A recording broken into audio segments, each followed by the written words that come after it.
Hello students, how are you? Today class 10 physics moment of force और torque. हम ये समझते हैं कि मोमेंट ऑफ फोर्स या टार्क क्या होता है। सपोज करो मेरे पास ये एक मार्कर पेन है।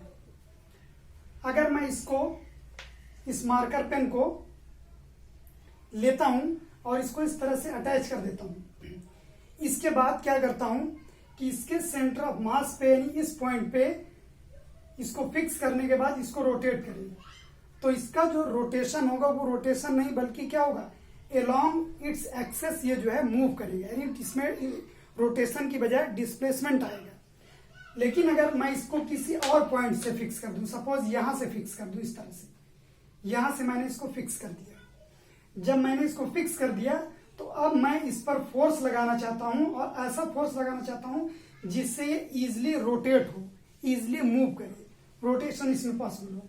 तो पॉइंट कंसीडर करें यहां यहां यहां यहां, तो अगर आप देखेंगे तो इस पर जो फोर्स लगाना सबसे इजी होगा वो इसका सबसे फार अवे पॉइंट होगा, सबसे दूर का पॉइंट होगा। यहां मान लो ये पॉइंट है जिससे हम इसको इजिली ऐसे रोटेट कर सकते हैं, जबकि ये क्या हो, फिक्स पॉइंट हो, इसको हम इजिली रोटेट कर सकते हैं। इसका मीनिंग क्या हुआ कि हमें रोटेशन के लिए एक फिक्स पॉइंट से फार अवे दूर का एक पॉइंट चाहिए होता है जिससे रोटेशन आसानी से इजिली हो सकता है। दूसरी चीज, वो रोटेशनल पॉइंट कैसा होना चाहिए, उस पर जो फोर्स हम लगाएंगे उसको रोटेट कराने के लिए वो कैसा होना चाहिए। सपोज करो हम इसको किसी एंगल पर रोटेट करते हैं तो इसका रोटेशन काफी डिफिकल्ट होगा, थोड़ा और एंगल वो करें थोड़ा सा इजी होगा। लेकिन जैसे ही हम बिल्कुल परपेंडिकुलर इसको लाते हैं तो इसका रोटेशन बहुत ही इजीली होने लगता है। अगर हम इसको इधर से भी अप्लाइड फोर्स लगा सकते हैं और फोर्स यहां से भी लगा सकते हैं, तो ये डिपेंड करेगा क्लॉकवाइज एंटी क्लॉकवाइज रोटेशन के लिए। बट अगर तुम इसको देखो इजिली क्लियरली देखो, मान लो ये कोई एक स्केल है जिस पर एक ये फिक्स पॉइंट है, ये पॉइंट हमने इसका फिक्स कर दिया। जैसे हमने इस पॉइंट को फिक्स किया, ये इसका फिक्स्ड पॉइंट है और ये इसका हमने रोटेशनल पॉइंट लिया है, फ्री पॉइंट लिया है जिस पे रोटेशन पॉसिबल होगा। तो इस पर अगर हम फोर्स लगाते हैं, एक्सटर्नल फोर्स लगाते हैं, तो वो इसको रोटेट करेगा इस डायरेक्शन में। तो ये जो फिनोमेना है, ये जो प्रोसेस है रोटेशन का, इसी को हम बोलते हैं मोमेंट ऑफ फोर्स और टॉर्क। मोमेंट मीन्स होता है टर्निंग इफेक्ट। तो ये किस तरह से इफेक्ट करता है टर्न को, रोटेशन को, उसको हम बोलते हैं मोमेंट ऑफ फोर्स और टॉर्क। तो ये हुआ इसका कॉन्सेप्ट और इसकी डिफिनीशन जो हमने आपको बताई। लेकिन इसकी जो मैथमेटिकल डिफिनीशन है फिजिक्स में जो यूज होती है, हम उसको देखते हैं। तो सबसे पहले हम देखते हैं कि ये डिपेंड किन किन बातों पर करता है। एक तो इसने डिपेंड किया ये डिस्टेंस पे, ये डिस्टेंस जिसको हम आर से डिनोट कर लें, और दूसरा ये फोर्स जो हम इस पॉइंट पे लगा रहे हैं, और कैसा फोर्स लगा रहे हैं, परपेंडिकुलर डायरेक्शन में। इसका मीनिंग क्या हुआ कि अगर हम टाउ को या टॉर्क को डिफाइन करना चाहें, मोमेंट ऑफ फोर्स को, तो इसको एक लेटर से डिफाइन करते हैं जिसको टाउ बोलते हैं। इसका सिंबल इस तरह का होता है कुछ। तो टाउ क्या होता है, applied force multiplied by perpendicular distance. हमने परपेंडिकुलर की बात अभी यहाँ पे की है कि पॉइंट अगर हम परपेंडिकुलर फोर्स लगाएंगे तो वो फिर क्या होगा, रोटेशन इजिली होगा। इसीलिए डिपेंड करेगा applied force multiplied by perpendicular distance. अब अगर हम ये देखें, फोर्स को हम डिनोट कर लें एफ से और डिस्टेंस जैसा कि हमने आर से डिनोट किया, तो इसका फार्मूला बन जाएगा tau is equal to F cross R. Tau is equal to F cross R. अब हम ये देखना चाहते हैं कि ये किस तरह की क्वांटिटी है, स्केलर है या वेक्टर है, और ये देखना चाहते हैं इसकी यूनिट क्या होगी, क्या इसकी यूनिट किसी और से मैच करेगी या डिफरेंट होगी, उसको देखते हैं। यहाँ अगर हम देखें तो हम ये कह सकते हैं कि जो टाउ है, टॉर्क है, टाउ वो किस पर डिपेंड करता है, फोर्स और डिस्टेंस पे। तो अगर हम ये देखना चाहते हैं कि ये क्वांटिटी कैसी है, तो हमें ये देखना पड़ेगा कि फोर्स कैसी क्वांटिटी है। फोर्स हमारी जो क्वांटिटी है वो होती है वेक्टर, फोर्स हमारी वेक्टर क्वांटिटी है, और ये जो डिस्टेंस है ये हमारा वेक्टर होगा। क्यों? क्योंकि जो डिस्टेंस है ये आर वो एक खास डायरेक्शन की ओर इंडिकेट कर रही है, इसका डायरेक्शन हमें मिल रहा है कि किस डायरेक्शन की तरफ है, जिधर हमने फोर्स को अप्लाई किया हुआ है, तो इसका भी डायरेक्शन मिल रहा है। इसका मतलब क्या है, आर भी डायरेक्शनल हो गई। इसका मीनिंग ये हुआ कि ये दोनों ही कैसे हो गए, एफ और आर वेक्टर क्वांटिटी हो गई। तो इसका मतलब जो टाउ होगा वो भी वेक्टर क्वांटिटी होगा। तो अगर हम इसको वेक्टर के फॉर्म में लिखेंगे, इन वेक्टर फॉर्म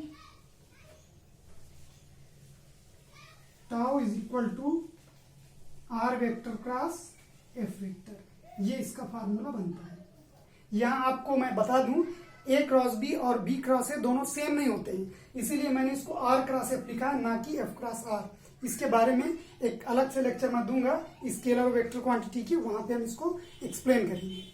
अब आगे चलते हैं। अब हम ये देखते हैं कि ये वेक्टर क्वांटिटी हो गई, इसको हमने डिफाइन कर लिया, इसका फार्मूला निकाल लिया, इसकी डिफिनेशन निकाल ली कि टॉर्क या मोमेंट ऑफ फोर्स क्या होता है, force multiplied by perpendicular distance होता है। अब हम ये देखना चाहते हैं कि इसकी यूनिट क्या होगी। यूनिट कैसे लिखेंगे, यूनिट ऑफ टॉर्क। अब हम इसको जरा सा देखते हैं, यूनिट ऑफ टॉर्क क्या हो सकता है। मैं यहां इसको डिफाइन कर दूं, unit of torque is equal to हो जाएगा unit of force into unit of distance. तो टाउ की यूनिट क्या हो जाएगी, फोर्स की क्या होती है, न्यूटन, और इसकी मीटर। तो हम ये कह सकते हैं therefore unit of torque is equal to newton metre. Newton metre unit हमने इसकी क्या निकाल ली, क्या डिफाइन कर ली, न्यूटन इंटू मीटर। ये डैश लगाते हैं, मल्टीप्लाइड को ये डिनोट करता है, माइनस इसको कभी नहीं पढ़ेंगे, न्यूटन मीटर होता है।